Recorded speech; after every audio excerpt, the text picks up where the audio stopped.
तुम्ही ज्या घरातनं इथे येऊन बसलात ना, त्या घरातनं अशा घरातनं तुम्ही सगळी मंडळी आलेली आहात की इथल्या शिक्षकांना तुम्हाला घडवायला किती त्रास होत असेल याची मला कल्पना आहे, पण तरी सुद्धा ते घडवतायत आणि त्याचाच एक छोटासा प्रयत्न म्हणून मी तुमच्यासमोर बोलतोय. तो वॉशिंग्टन बहिर्मनाच्या द्वारे अमेरिकाच प्रेसिडेंट वॉशिंग्टन असा म्हणता म्हणता म्हणता तो विचार त्याच्या अंतर्मनामध्ये म्हणजे सबकॉन्शियस माइंड मध्ये जात होता. तुमच्या लक्षात येते का मी काय सांगतोय ते? आणि तो अंतर्मनात गेलेला विचार त्या अंतर्मनामध्ये रुजत होता. बस खाली बघा, मुरत होता. तार बसा, रुजत होता, मुरत होता. बघा ते त्याला माहित नव्हतं. आणि तो रुजणारा मुरणारा विचार जसा एखादा शेतकरी आपल्या शेतामध्ये जेव्हा पेरणी करतो, आता गव्हाची केली की नाही, हरभऱ्याची पेरणी केली, ती पेरणी केल्यानंतर दुसऱ्या दिवशी ते उगवतं का? कोण आहात तुम्ही? दुसऱ्या दिवशी ते उगवतं का? त्याच्यासाठी त्याला काय करावं लागतं? पाणी घालावं लागतं.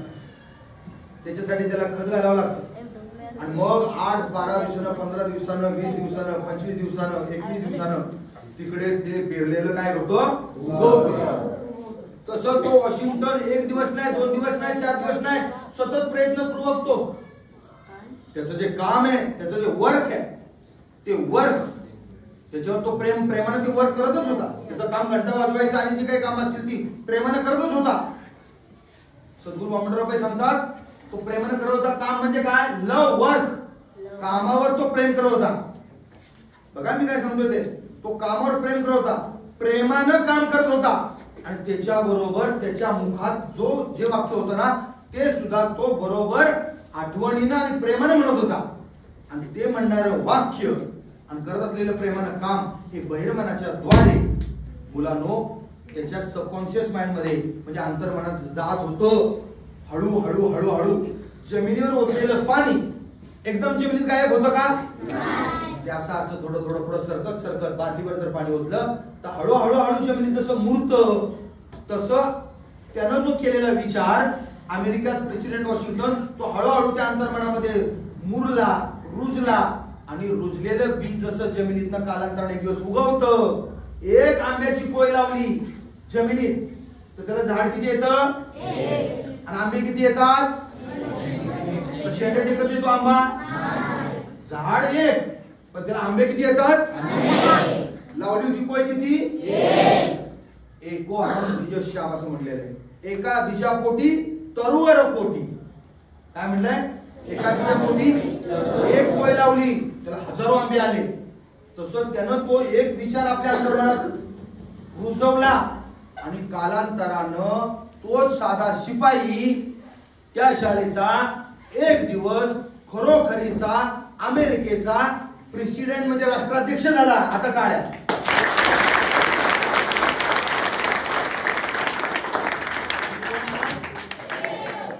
कोणासारखे बसा?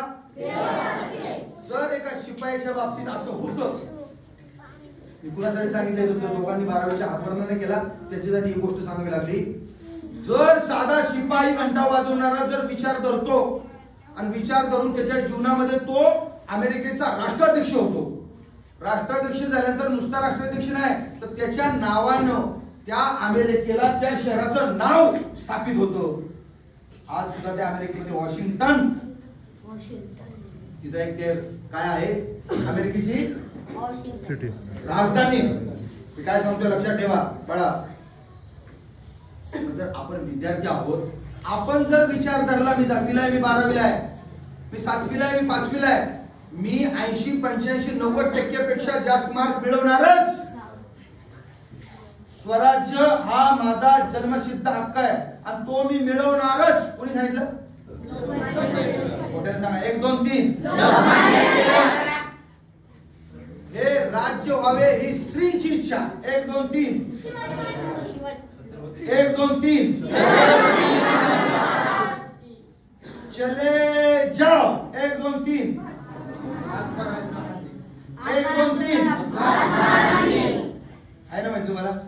तीनच गोष्टी सांगितल्या. किती वाक्य आहेत? चले जाओ.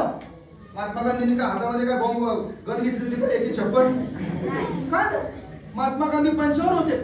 आणि त्यांनी एकच नारा दिलाय अख्ख्या देशाला, चले जाओ. कुणाला चले जाओ केलाय सांगितलं त्यांना? इंग्रजांना. इंग्रज काय केले? राहिले का इंग्रज? इंग्रजांना देश सोडून जावं लागलं. स्वराज्य माझा जन्मसिद्ध आपण तुम्ही मिळवणारच.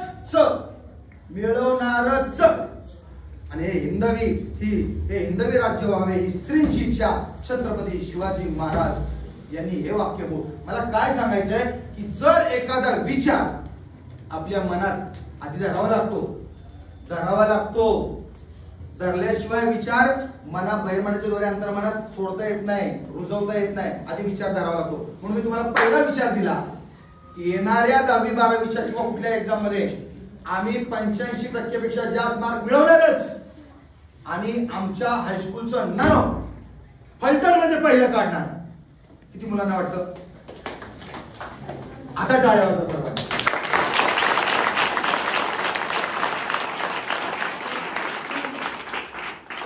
आम्ही गरीब घराण्यातून आलो असलो, आमचे आई वडील अडाणी अज्ञानी असले, अशिक्षित असले, अंधश्रद्धेत असले तरी आम्ही अज्ञानी अंधश्रद्धेत अडाणी राहणार नाही. कारण आम्ही कुणाची लेकर आहोत? भारत मातेची लेकर आहोत. कुणाची लेकर आहोत? भारत माता की हात वर पाहिजे. भारत माता की, भारत माता की. या भारत मातेची आम्ही लेकर आहोत. आम्हाला जन्म दिलेले आई वडील अज्ञानी असतील, अशिक्षित असतील, अंधश्रद्धाळू असतील, पण आम्ही लेकर कुणाचे आहोत? आम्ही सर्वजण कोण आहोत? विसरलात का काय? कोण आहोत सगळेजण? कोणासारखे बसा. आता जर तुम्ही देव आहात तर तुम्हाला देवळात जायला पाहिजे का? बघा तुम्ही कोण आहात? माणसाला माणूस दिसतो. माणसाला कोण दिसतो? राक्षसाला राक्षस दिसतो. राक्षसाला कोण दिसतो? देवाला कोण दिसतो? तुम्ही कोण आहात? तुम्हाला देव पाहायचा? आतापर्यंत पाहिलाय का? आता पाहायचाय का? तुम्ही कोण आहात? कोणासारखं बसायला लागेल? जे देवासारखे बसतील त्यांना एक देव नाही, मी 5 देव दाखवणार. किती देव दाखवणार?